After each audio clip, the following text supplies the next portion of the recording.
청년 시절 나병 환자들이 모여서 사는 전라도 지역의 한 마을을 다녀온 적이 있습니다. 아울리치로 다녀왔는데요. 아마도 갈렙 공동체에서 함께 우리가 오랫동안 신앙생활했었던 청년들은 아마도 이 마을을 알고 있으실 것 같습니다. 오래전 나병 환자분들이 모여서 사실 수 있도록 정부가 조성한 마을이었는데 지금은 주민분들 대부분이 60에서 70세 이상의 어르신들입니다. 의료기술이 좋지 않아서 그래서 나병 환자 판정을 받고 젊은 때부터 가족들과 생이별하여 이곳에서 오랫동안 사신 분들이 대부분이신데요. 그런데 제가 그때 아울리치를 통해서 만났던 한 어르신이 지금도 기억에 참 많이 남습니다. 이 어르신은 원래 남편과 자녀들이 있었던 평범한 가정주부셨는데 의료기술이 좋지 않을 때 정말 날벼락 같은 그 나병 환자 판정을 받고 이 마을로 오시게 되었습니다. 당연히 가족들과는 생이별해서 이곳에 들어오셨죠. 지금이야 약이 좋아져서 약만 잘 먹으면 나병 환자분들은 정상적인 생활이 가능할 만큼 지금 치료 기술이 좋아졌는데 당시 그 나병에 대한 차별과 혐오가 있었던 그 먼 옛날 과거에서의 할머님께서 그 어르신이 받아야 했던 상처는 이루 말할 수가 없었을 것입니다. 그때 아울리치 때 이 어르신과 만나서 잠깐 이야기를 나눴었는데 그분이 저한테 그러시더라고요. 딸 결혼식 때 가고 싶었는데 못 갔어. 딸은 나에게 오라고 했는데 갈 수가 없었어. 행여나 사회될 사람과 그 가족이 내가 나병인 걸 알면 내 딸 결혼 못할 것 같아서 가지 못했어 라는 그 본인의 사연을 저에게 털어놓으신 적이 있었습니다. 결혼하는 딸이 얼마나 보고 싶었겠습니까? 얼마나 만나서 축복해주고 싶었겠습니까? 그런데 행여나 딸에게 누를 끼칠까봐 그 모정 때문에 그 결혼식을 가지 못했었다라는 그 어르신의 그 사연이 아직도 제 마음을 울리고 참 안타까움과 애잔함을 남깁니다. 이 같은 나병은 이스라엘 사회에서도 굉장히 무서운 질병이었습니다. 레위기 13장 45절에서 46절에 보면 나병 판정을 받은 당시 이스라엘 사람들이 어떻게 해야 될지 율법에 기록되어 있음을 우리가 보게 됩니다. 먼저 나병 판정을 받은 사람은 자기 옷을 찢어야 하고요, 머리를 풀러야 했고 자기 윗입술을 가리고 스스로 부정하다 이렇게 외쳐야만 했습니다. 또한 가족과 그 마을 주민들로부터 격리돼서 당시 출애굽 당시는 야영지 밖에서 생활을 해야만 했습니다. 사실 그때 당시 나병은 굉장히 무서운 피부 전염병이었기 때문에 백성들의 건강을 생각하시고 고려하신 하나님의 조치였던 것이죠.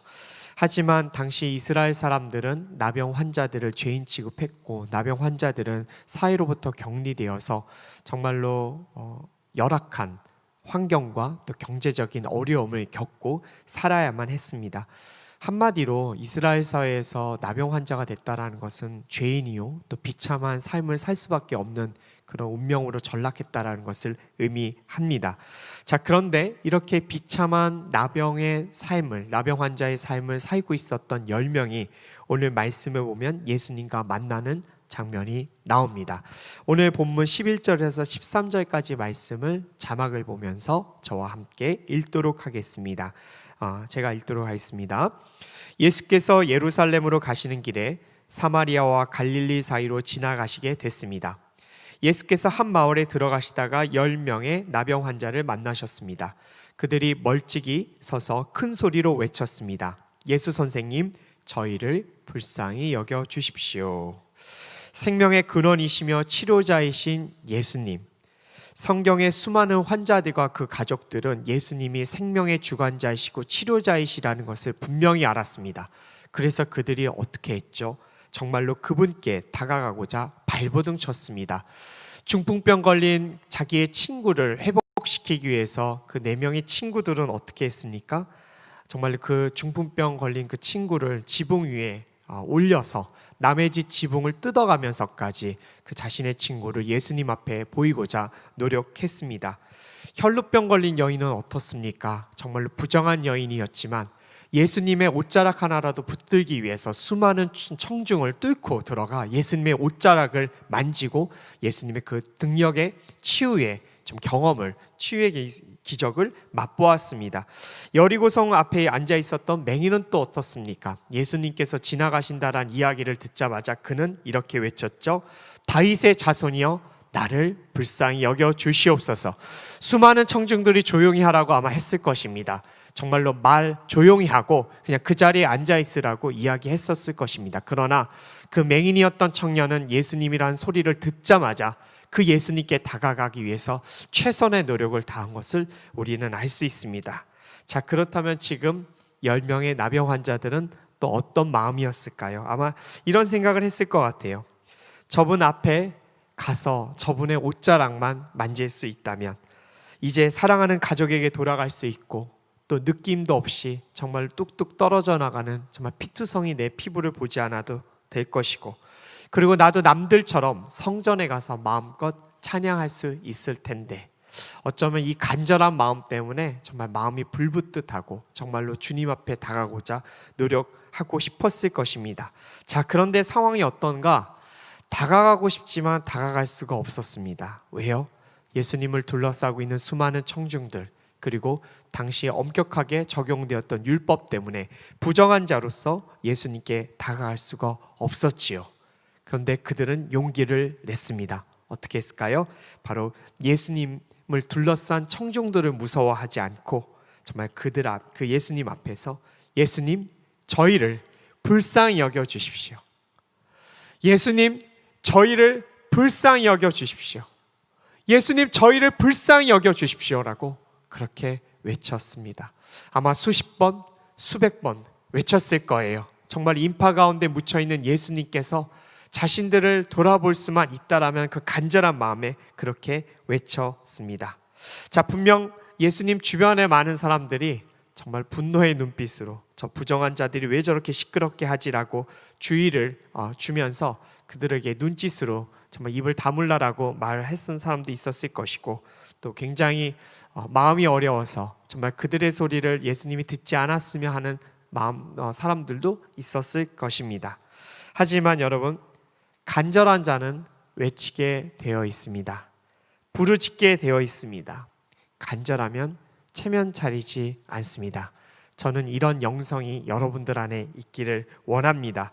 자녀들의 작은 신음소리 하나도 잊지 않으시고 들으시는 분이 주님이신데 어찌 자녀들이 외치는 소리를 외면하실 수 있으시겠습니까? 필요가 있고 바람이 있다라면 저는 여러분들이 그렇게 기도하고 주님 앞에 외쳐보셨으면 좋겠습니다. 사랑하는 여러분, 여러분들의 골방에서 주님 앞에 이렇게 나병 환자들처럼 주님 나를 도와주십시오라고 큰 소리로 외쳐보신 적이 있습니까? 여러분, 코로나 시대 가운데 교회 오는 것이 어렵고 힘든 일이지만 이 가운데 오셔서 빈 강당에 또는 빈 예배당에 들어가셔서 아무도 없는 저 허공에 소리를 치면서 주님 나를 도와주십시오라는 그런 영성을 여러분 가져보신 적이 있으십니까? 그런 경험이 있기를 원합니다. 그때 주님께서는 우리의 소리를 들으십니다. 자, 그 소리에 예수님께서 어떻게 응답하셨는가? 14절 말씀을 보면 그 예수님이 어떻게 응답하셨는지가 나옵니다. 제가 읽도록 하겠습니다. 예수께서 그들을 보고 말씀하셨습니다. 제사장들에게 가서 너희 몸을 보이라. 그러자 그들은 가는 도중에 몸이 깨끗해졌습니다. 아멘. 예수님은 이들의 외침에 화답하십니다. 주님은 응답하시는 하나님이신 것을 여러분들이 믿기를 원합니다. 사실 예수님께서 그들에게 주셨던 솔루션은 매우 간단했습니다. 제사장들에게 가서 몸을 보이라. 여러분, 굉장히 간단한 해결 방법이죠. 그런데 우리가 그 당시 율법을 안다라면 이것은 간단한 해결 방법이지만 굉장한 믿음의 도전이었다라는 것을 우리는 알게 됩니다. 제사장들에게 가서 너희 몸을 보이라. 나병을 치료해 주시고 이런 말씀을 해주셨었으면 너무 좋았을 텐데 예수님 가끔은 이런 믿음의 도전이 짓궂다라는 생각이 들 정도로 정말 강력한 믿음의 도전을 그들에게 주었습니다. 레위기 14장에 보면요, 악성 피부병에 걸린 사람이 피부병에 시달리다가 기적적으로 회복되었을 때 어떻게 제사장에게 그 몸을 보이는지 그 정결 의식이 나옵니다. 먼저 그 사람은요 제사장에게 갑니다. 그리고 그 몸을 보입니다. 예물을 드리고 목욕을 하고 그리고 정결하다는 선언을 받아야 정말로 이 나병 환자는 이제 완전히 정결한 사람, 깨끗이 피부가 나은 사람으로서 이스라엘 사회에 다시 편입될 수 있었습니다. 그러나 이것은 어디까지나 피부병이 나았을 때의 상황이죠. 피부병이 낫지도 않고 나병이 걸린 채로 제사장에게 간다라는 것, 여러분 그거는 어마어마한 도전이었어요. 모욕과 수치를 당할 수도 있었고 심지어 돌에 맞아 죽을 수도 있는 굉장히 위험한 정말 도전이라는 것을 우리는 알아야 합니다. 자, 그런데 예수님께서 이런 거 모르셨을까요? 여러분 예수님은 율법의 완성자이십니다. 율법을 통달하신 분이십니다. 여러분 예수님께서 나병 환자들에게 이러한 도전을 주셨을 때 이러한 위험이 있다라는 거 모르셨을까요? 아셨을까요? 당연히 아셨지요. 하지만 정말로 우리 양들의 목자이신 예수님께서는요 당신의 양들을 사지로 보내시는 분이 절대 아닙니다. 예수님께서는 이미 결정하신 거죠. 그들이 제사장들에게 가는 그 도중에 정말 너희 나병을 내가 치료해 주겠다라고 결심을 하고 그 나병 환자들에게 그런 믿음의 도전을 주신 것입니다. 사랑하는 청년 여러분, 믿음 생활을 열심히 하고 또 우리가 기도 생활도 열심히 하는 과정 가운데 우리 예수님께서는 우리들에게 이러한 믿음의 도전을 주실 때가 있어요. 가끔 자녀된 우리로서는 그런 예수님의 어떤 도전이요 조금은 속상할 때가 있어요. 간절히 기도했는데 오랫동안 바랬는데 그냥 쉽게 좀 들어주시면 안 되시나 할 정도로 좀 그럴 때가 있으시죠. 자, 그런데요 여러분 이런 믿음의 도전이 있기 때문에 우리가 더욱더 주님의 은혜라고 우리가 고백할 수 있는 건 아니겠습니까? 믿음의 도전을 주시기 때문에 들어주시는 기도 제목을 통해 우리가 하나님께 영광을 돌릴 수 있는 것이 아니겠습니까? 이런 믿음의 시련과 도전도 없이 예수님께서 우리가 올려드리는 모든 기도 제목들을 바로바로 응답하신다고 생각해 보십시오. 여러분 믿음에 견고해지시겠습니까?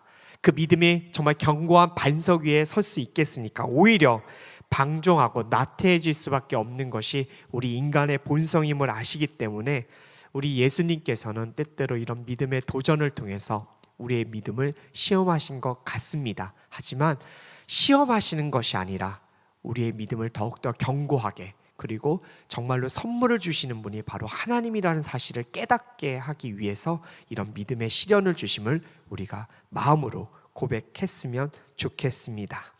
자, 이 믿음의 도전을 들은 나병 환자 어땠습니까? 여러분 굉장한 믿음을 가진 사람들입니다. 이 나병 환자 10명 즉시로 바로 제사장들에게 갑니다. 그 결과는 무엇입니까? 가는 도중에 나병이 완전히 치료됩니다.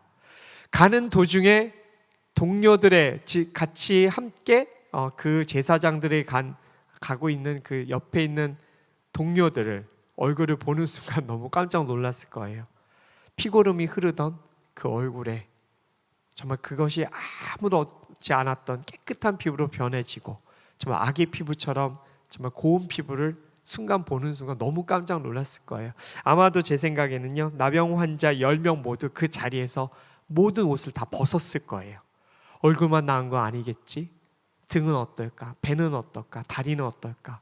정말로 남들에게 보이고 싶지 않았던 천으로 둘러싼 옷을 바로 가면서 순간 다 벗어 제끼고 서로 기뻐하고 정말 칭찬해주고 축복해주면서 그 어려운 인생의 시간을 통과한 서로를 정말로 격려해주면서 좋아했을 것입니다. 한마디로 길거리에서 축제를 벌였을 것 같아요. 자, 사연을 모르는 행인들이 아마 그 사람들 보면 어땠을까요? 미쳤다고 생각했겠죠. 왜 갑자기 성인들이 대낮에 발가벗고 뭐 하는 거지라고 여러분 그만큼 기뻐하고 행복했을 것입니다. 자, 그런데요 이후 예수 그리스도의 말씀을 보면요 그분의 표정 우리가 좀 상상해 보면 주님의 표정을 상상해 보면 심상치가 않았던 것을 우리가 알게 됩니다. 자, 본문의 자막을 보시면서 함께 읽도록 하겠습니다. 15절서부터 19절까지 말씀입니다. 우리 함께 읽도록 하겠습니다. 시작. 그들 중 한 사람은 자기 병이 나은 것을 보고 큰 소리로 하나님께 영광을 돌리며 돌아왔습니다. 그는 예수의 발 앞에 엎드려 감사했습니다. 그는 사마리아 사람이었습니다. 예수께서 물으셨습니다. 10명이 깨끗해졌지 않느냐? 그런데 9명은 어디에 있느냐? 이방 사람 말고는 하나님께 영광을 돌리려고 되돌아온 사람이 없단 말이냐? 우리 함께 읽겠습니다. 그리고 예수께서 말씀하셨습니다. 일어나 가거라. 내 믿음이 너를 구원했다. 아멘. 어린 딸을 키우면서요, 제가 아빠긴 아빠구나, 그리고 부모긴 부모구나라는 이제 생각을 할 때가 있습니다.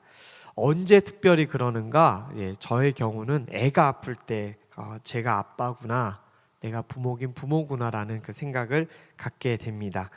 애하고 놀이터에서 놀다가 갑자기 넘어져서 팔이나 다리가 크게 다치거나 까졌을 때, 그리고 감기 몸살 때문에 아이의 체온이 38도, 39도 그렇게 막 쭉쭉쭉 올라갈 때 정말 마음이 타들어갑니다. 여러분, 마음이 탄다라는 건 뭐죠? 마음이 불에 탄다라는 것인데 정말 그 표현이 딱 맞습니다. 성경 말씀에 그 솔로몬에게 왔었던 그 여자들 있었죠. 네. 죽은 아이와 사나이를 두고 정말 옥신각신 사나이가 자기 아이라고 그렇게 정말로 이렇게 논쟁을 벌이고 있었던 그 두 어머니에게 솔로몬 왕이 어떻게 표현했나요? 정말로 그 칼로 아이를 반으로 잘라서 나눠주라고 했을 때 그 아이의 친엄마의 마음이 불붙는 것 같다라는 그 성경의 표현은 정말로 정확한 표현입니다. 정말로 이런 불붙는 마음이 있습니다. 여기 계신 또 자녀를 갖고 있는 분들은 다 경험을 해보셨을 것입니다.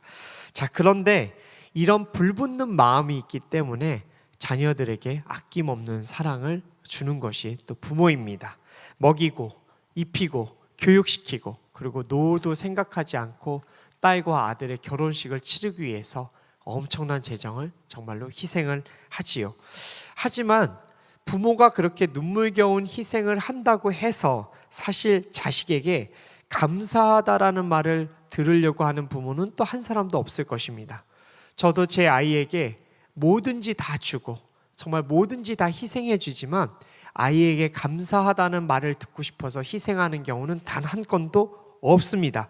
자, 그런데요, 자녀에게 감사하다는 말을 듣고 싶지는 않고 들으려고 뭐 해서 희생하는 것이 아무것도 없고, 설사 그런 말을 하지 않더라도 자녀에게 서운한 마음이 하나도 없는데 부모들은 꼭 자녀에게 가르치는 게 있어요. 뭐죠?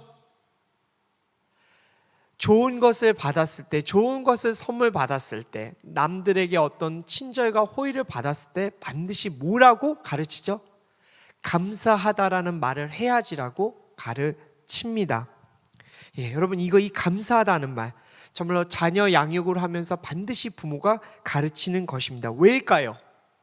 당신이 듣고 싶지 않아도 되는데, 그냥 그런 얘기 안 들어도 서운하지 않은데 왜 자녀에게 반드시 감사하다는 말을 가르치죠? 왜냐하면 자녀가 성장하면서 누리게 되는 모든 교육, 또 음식, 의복, 직업 모두가 바로 하나님께로부터 온 것을 가르치기 위해서 감사하다는 말을 합니다. 그것은 누군가의 땀과 헌신, 그리고 최종적으로는 하늘로부터 왔다라는 것을 가르치기 위해서 우리는 어린 자녀들에게 감사하다는 말을 해야지라고 가르치죠.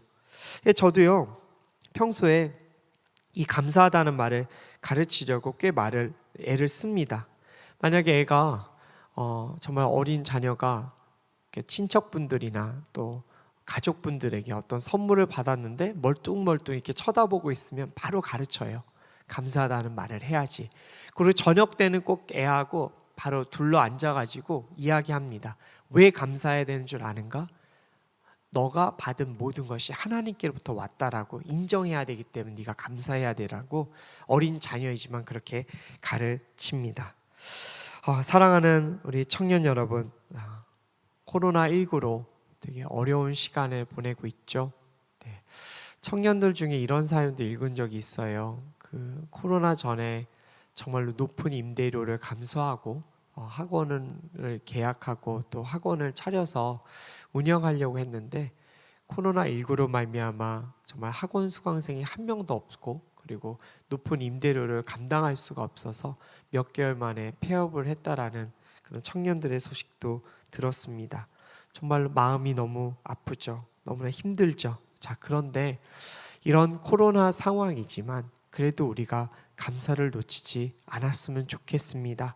우리가 함께 예배할 수 있는 것, 그리고 우리가 함께 이렇게 주님을 찬양할 수 있는 것, 그리고 서로의 힘듦을 서로 붙잡아주고 서로 기댈 수 있는 우리 동료들이 있고 또 부모님들이 있고 가족들이 있다라는 것, 그 어느 것 하나도 정말로 그냥 주어진 것이 아니라는 사실 우리가 인정했으면 좋겠습니다.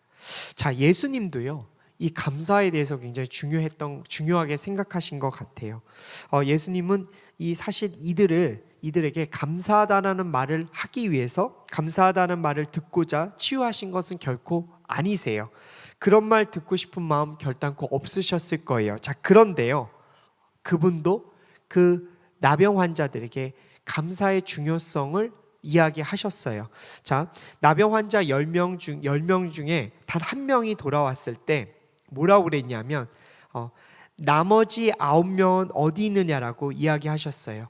이방 사람 말고는 하나님께 영광을 돌리려고 되돌아온 사람이 없냐라고 주님께서 그렇게 되물으셨습니다.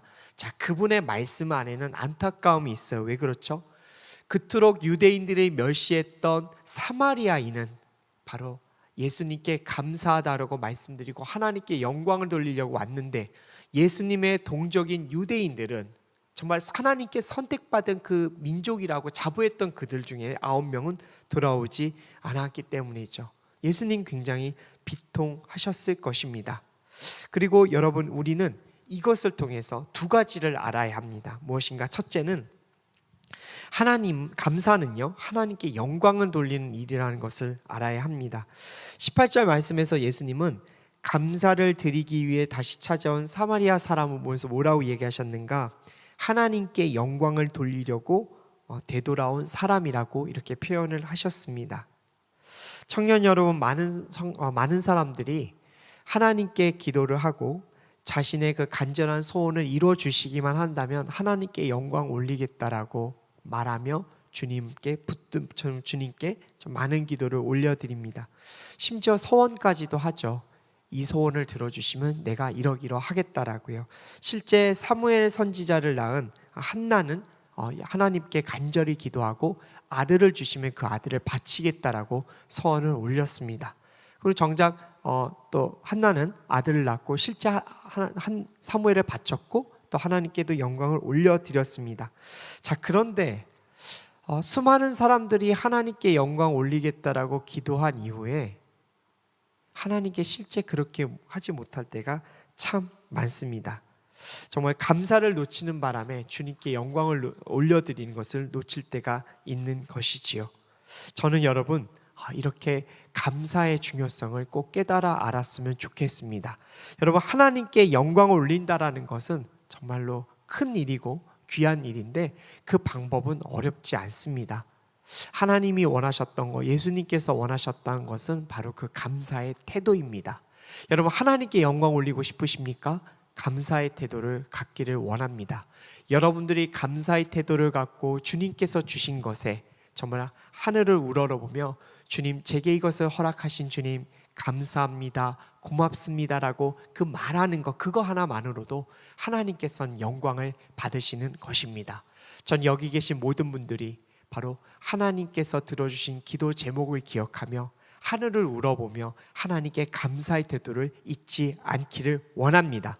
이 믿음의 삶을 살아가는 사람들에 있어서 정말로 이렇게 감사의 태도는 너무나도 중요한 것입니다. 너무나 중요했기 때문에 예수님께서 작정하시고 나머지 9명은 어디 있느냐라고 그렇게 물으신 것입니다.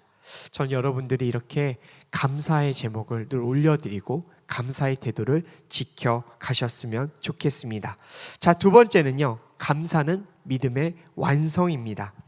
19절 말씀에서 감사를 하러 온 사마리아인에게 예수님께서 무엇이라고 얘기하셨냐면요, 믿음이 너를 구원했다라고 말씀하십니다. 여러분, 우리가 왜 믿음을 가져야 합니까? 여러분, 우리가 믿음을 가져야 하는 이유가 뭐죠? 복 받으려고요? 건강하려고요? 세상적인 정말 즐거움을 누리려고요? 아닙니다. 예수 그리스도를 주라 고백하는 성도들이 믿음을 가져야 되는 이유는 딱 한 가지밖에 없습니다. 바로 구원에 이르기 위함입니다. 구원받기 위해서 믿음을 가져야 하는 것입니다. 영원한 하나님의 나라에 들어가기 위해서 믿음을 갖는 것이죠. 그런데 나병 환자 10명을 보면 모두 믿음이 있었습니다. 아주 강력한 믿음이었습니다. 예수 그리스도께서 나병이 나아지지 않은 상황임에도 불구하고 제사장들에게 가라고 이야기했을 때 그 모든 믿음의 도전을 받아들이고 10명이 모두 다 제사장에 간 것을 보면 정말 그들 모두는 담대한 믿음이 있었다는 것을 우리는 보게 됩니다. 그리고 그 믿음 때문에 육체의 구원을 얻게 되죠. 죽음의 나병으로부터 풀림을 받아서 그들은 모두 바로 육체의 구원을 정말 경험하게 됩니다. 하지만 영혼의 구원은 잘 모르겠어요.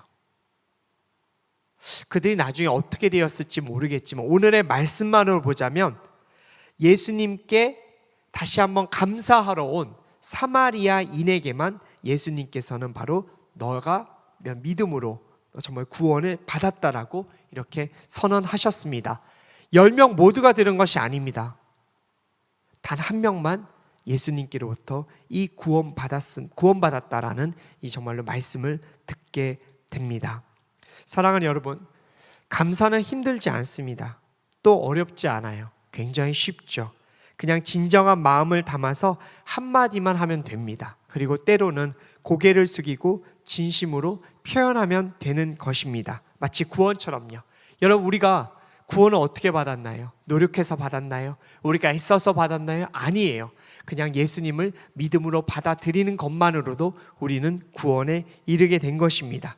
이처럼 여러분, 감사는 쉽습니다. 그리고 이 감사는 우리의 믿음의 완성을 표현하는 태도이기도 합니다. 그래서 감사를 놓치지 말아야 합니다. 믿음을 가진 자는 모든 일에 있어서 하나님께 감사해야 된다는 사실을 우리는 잊어서는 안 될 것입니다. 사랑하는 여러분, 지금 우리에게 주어진 작은 정말 행복들, 작은 행복이라고 생각되십니까? 아닙니다. 누군가에게는 너무나 큰 행복이고, 그리고 우리가 지금 누리는 행복은 당연한 것이 하나도 없습니다.